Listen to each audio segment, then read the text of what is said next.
ஆங்கில புத்தாண்டு ராசி பலன்கள் 2026ஆம் ஆண்டு, அதாவது கன்னி ராசியை பற்றி நாம் பார்க்க போகிறோம். இந்த புத்தாண்டில் உங்களுக்கு கண்டக சனி தொடங்க போகுது. எனவே விரயங்கள் அதிகரிக்கும்.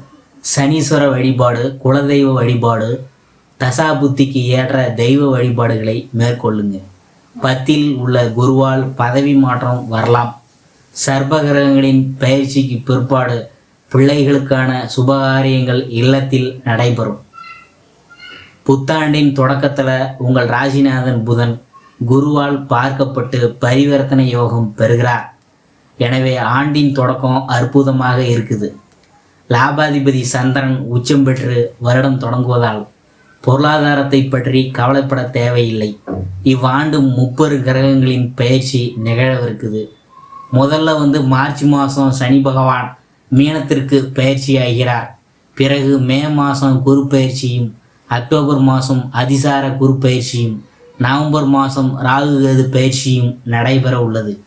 இந்த கிரகங்களின் பயிற்சி பார்த்திங்கன்னா அவற்றிற்குரிய சிறப்பு தலங்களுக்கு சென்று வழிபாடு மேற்கொண்டால் நினைத்தது அனைத்தும் நிறைவேறுமுங்க.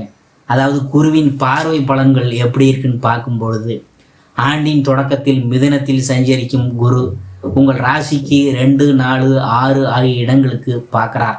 எனவே குடும்பத்தில் முன்னேற்றம் கூடும். கொடுக்கல் வாங்கல்லாம் ஒழுங்காகும். இடம் வாங்கும் முயற்சி கைகூடும். தாயின் உடல்நலம் சீராகும். உத்தியோகத்தில் பதவி உயர்வு வந்து சேரும். கரைந்த சேமிப்பை ஈடுகட்டுவீங்க.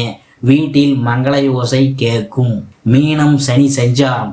உங்கள் ராசிக்கு 6ஆம் இடத்தில் சஞ்சரிக்கும் சனி 6/3/2026 அன்று 7ஆம் இடத்திற்கு செல்கிறார். அது கண்டக சனி என்றாலும் பயங்கொள்ள தேவையில்லை. ஆரோக்கியத்தில் தொல்லை வந்து போகும். உங்கள் ராசிநாதன் புதனுக்கு சனி நட்பு கிரகங்கிறதுனால குடும்பத்தில் சுபகாரியங்கள் நடைபெற வழி பிறக்கும்.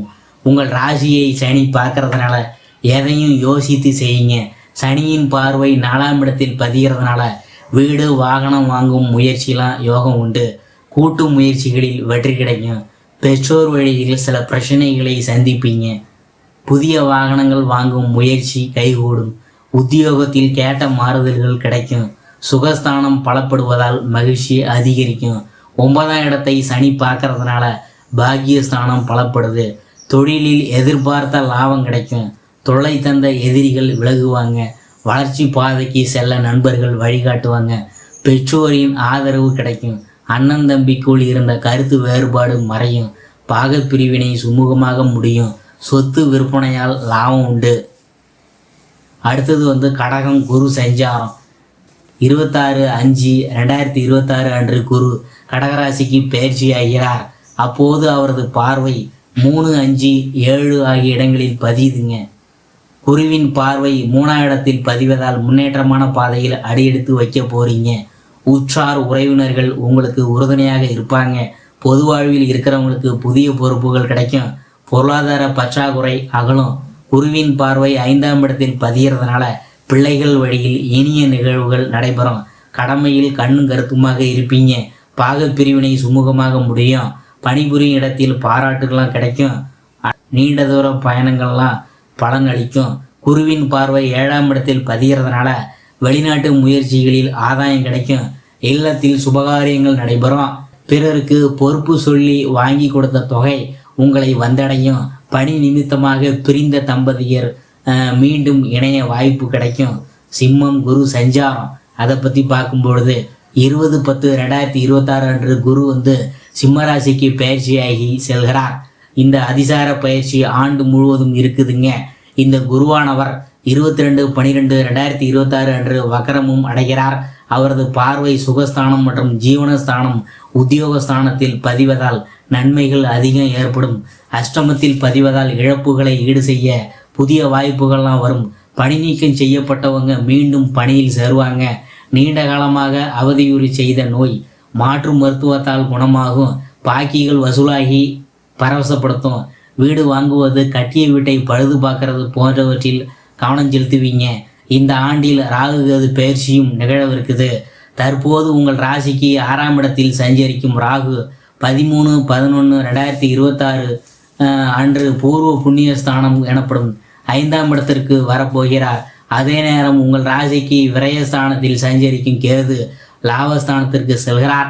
5ஆம் இடத்தில் ராகு சஞ்சரிக்கும் பூர்வ புண்ணியஸ்தானம் பலம் பெறுது. எனவே ஆன்மீக நாட்டம் அதிகரிக்கும். ஆலய திருப்பணிகளில் ஆர்வம் காட்டுவீங்க. பிள்ளைகளால் பெருமை சேரும். பிரச்சனைகள் படிப்படியாக குறையும். திருமண முயற்சிகள் கைகூடும். பூர்வீக சொத்து சம்பந்தப்பட்ட பஞ்சாயத்துகள் நல்ல முடிவுக்கு வரும். 5ஆம் இடத்துல ராகு சஞ்சரிக்கிறதுனால பூர்வ புண்ணிய ஸ்தானம் பலம் பெறுது. எனவே ஆன்மீக நாட்டம் அதிகரிக்கும். ஆலய திருப்பணிகளில் ஆர்வம் காட்டுவீங்க. பிள்ளைகளால் பெருமை சேரும். பிரச்சனைகள் படிப்படியாக குறையும். திருமண முயற்சிகள் கைகூடும். பூர்வீக சொத்து சம்பந்தப்பட்ட பஞ்சாயத்துகள் நல்ல முடிவுக்கு வரும்.